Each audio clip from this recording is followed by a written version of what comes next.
は夜海だ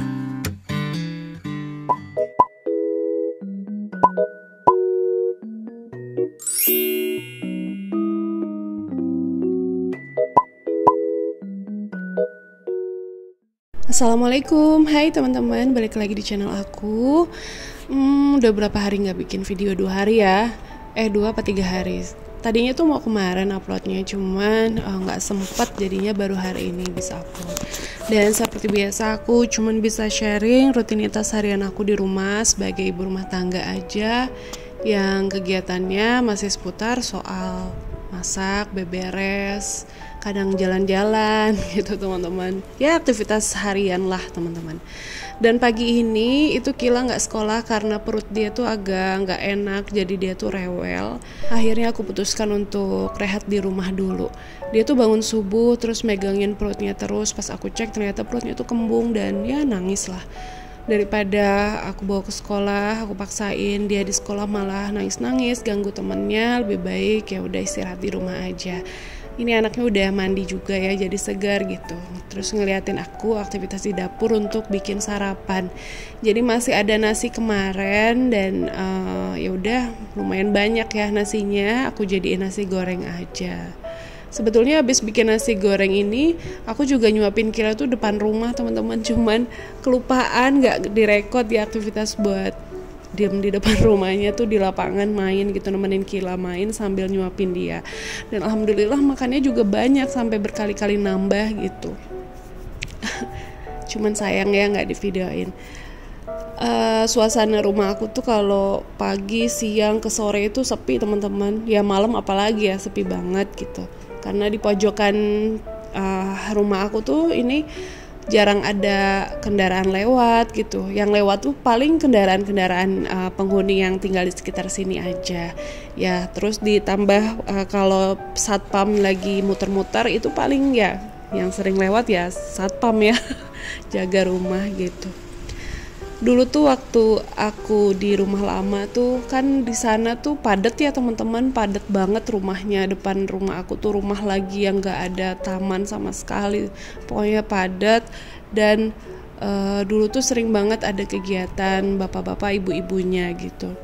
Kadang terbesit dalam hati gitu, maksudnya aduh pengen punya rumah tuh yang lebih lapang gitu suasananya tuh, nggak yang sumpek banyak rumah banget. Dan pengen ada ketenangan lah ibaratnya, nggak terlalu ramai.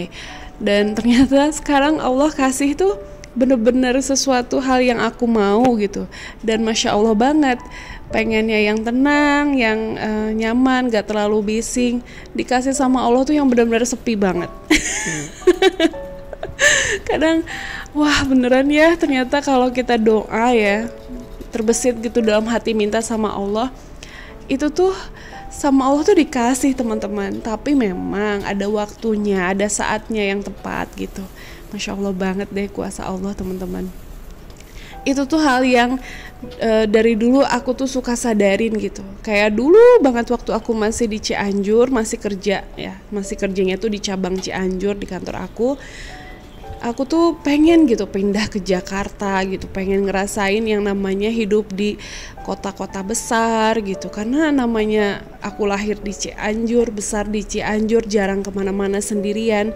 Karena aku tuh baru dikasih keluar kota sama orang tua aku tuh sejak aku kerja aja. Waktu pertama aku kerja itu di cabang Sukabumi, yang waktu kesana interview aja diantar papa naik bis gitu ya, diantar papa aku naik bis.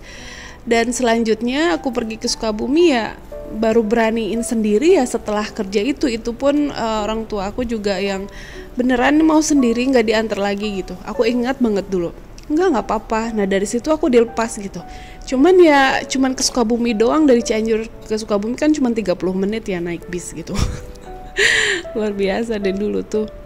Nah alhamdulillah ternyata Allah tuh kasih aku pindah ke Jakarta. Nggak tahu ada jalannya aja yang nggak langsung dipindahin, tapi beberapa tahun setelah aku berdoa seperti itu Allah kasih teman-teman. Jadi akhirnya ya aku di sini gitu, aku di Bekasi, orang tua aku di Cianjur, keluarga aku sebagian di Cianjur. Tapi ya aku happy-nya karena aku punya adik juga di Jakarta yang nggak terlalu jauh gitu. Ya begitulah teman-teman, ternyata apapun doa yang kita panjatkan sama Allah, asalkan doa itu memang doa yang baik gitu, doa yang bisa memberikan kemajuan bagi kehidupan kita, sama Allah tuh pasti dikasih loh, beneran.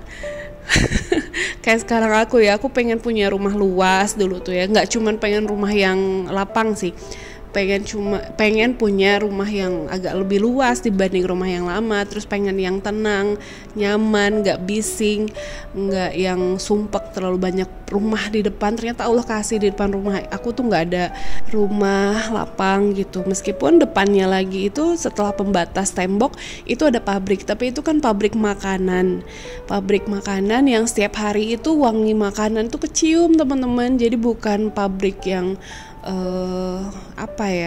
bikin polusi, bau nggak enak gitu, enggak kok. Ini pabrik makanan yang kadang kalau lagi kecium bau makanannya itu aku berasa mau lebaran setiap hari gitu, karena kok kayak wangi nastar, kok kayak kue keju gitu. Lucu banget deh.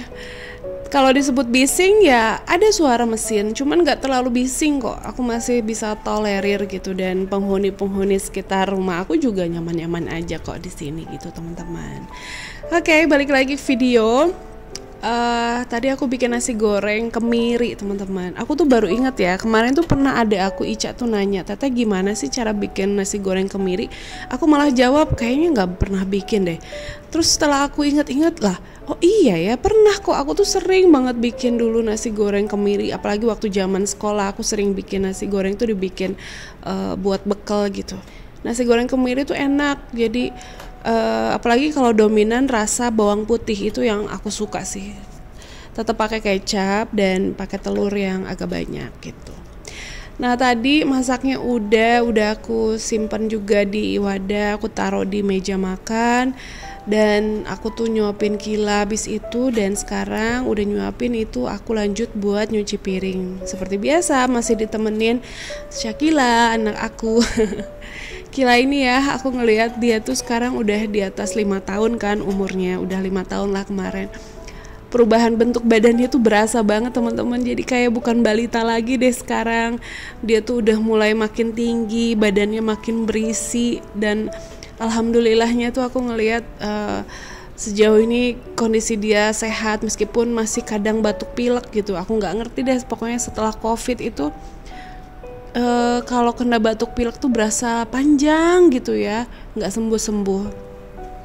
Tapi ya alhamdulillahnya tuh nggak mempengaruhi badannya dia, sehat lah insya Allah gitu, amin. Aku ngerasa anak aku kok cepet gedenya sih, perasaan kemarin baru bayi gitu, baru balita, masih lucu banget, masih yang gimana ya. Sekarang dia udah mulai besar gitu, apalagi tahun depan umurnya udah 6 tahun. Oh ya, ngomong-ngomong soal umurnya Kila 6 tahun, pasti banyak juga teman-teman yang nanti akan bertanya, nanti sekolah Kila gimana?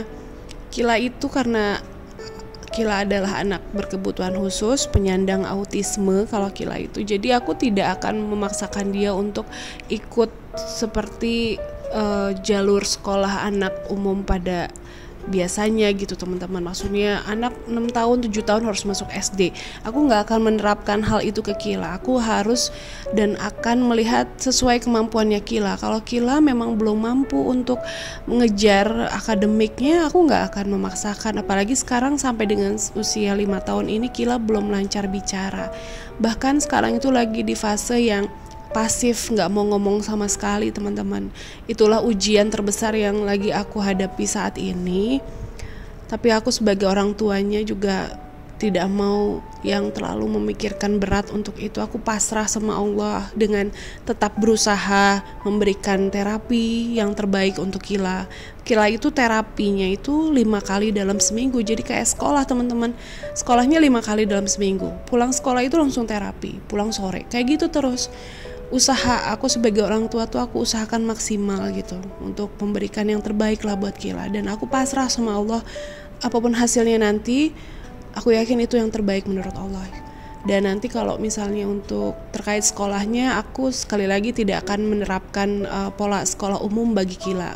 Kila karena kebutuhannya bukan itu, jadi harus dibutuhkan kebutuhan yang lain, misalnya memberikan sarana pendidikan yang lebih untuk membangun kemandiriannya, skillnya itu dalam artian Kila itu nanti kelihatan bakatnya itu di mana sih gitu, apakah apa gitu, karena itulah yang mau aku kasih ke Kila, difokuskan untuk itu, karena untuk anak-anak berkebutuhan khusus memang harus khusus sesuai dengan bakat dan minatnya gitu. Someday teman-teman, aku belum tahu nanti Kila mau disekolahin di mana, bener-bener belum tahu, belum memutuskan. Yang pasti sih aku masih mau meneruskan di sekolah TK-nya yang sekarang mungkin sampai tahun depan lagi gitu, 2 tahun lah, untuk mematangkan dunia sosialnya. Karena kan sebelum Kila masuk sekolah TK ini kan Kila nggak dapat lingkungan sosial yang baik, yang sebayanya gitu ya, bermain, mengenal gitu lingkungannya. Nah sejak sekolah Kila itu mendapatkan itu, secara hubungan sosial dengan orang-orang, anak-anak sebayanya itu udah lebih baik banget. Dia mau untuk main meskipun masih belum yang ada interaksi 2 arah banget gitu, belum. Tapi aku bersyukurnya alhamdulillah anak aku happy gitu. Bahkan kalau lagi libur banget nih teman-teman, libur lama, dia tuh suka minta handphone aku untuk ngeliat video-video dia di sekolah, kangen gitu sama teman-temannya, kangen sama missnya. Alhamdulillah. Nah, balik lagi ke video teman-teman, aku cerita ngalor ngidul ya, banyak malah nggak fokus ke video. Nah ini tuh aku lagi mau ngerebus bukan ngerebus, ngukus sayuran. Jadi aku punya sedikit sisa bumbu gado-gado yang aku beli kemarin. Jadi kalau aku beli gado-gado itu bumbunya nggak aku pakai semua ya, nggak aku makan semua, paling 2 sendok makan, dan sisanya ini aku taruh di kulkas. Jadi karena aku punya bumbu itu, terus ada stok sayuran dan telur, ya udah aku rebus ini buat makan buka puasa IF aku. Diet aku kemarin juga kacau teman-teman. Sorenya itu aku mendadak gak enak badan, jadi aku makan di malam harinya dan aku langsung minum obat. Nah ini bumbunya nih, mudah-mudahan hari ini bisa on the track lagi ya, karena aku juga gak mau memaksakan. Kalau tubuh aku ngasih sign kalau aku lagi kurang enak, ya mau gak mau puasa IF-nya harus dibatalin. Aku harus makan dan minum obat. Hari ini, pagi ini setelah malam ngerasain gak enak itu udah better sih. Dan ya udah dijalani lagi deh puasa IF-nya. Oke teman-teman, segitu dulu yang bisa aku sharing. Mudah-mudahan video ini memberikan manfaat, meskipun ya aku nggak tahu manfaatnya di mana. Yang pasti teman-teman yang bisa merasakan. See you on my next video. Wassalamualaikum warahmatullahi wabarakatuh. Bye semuanya.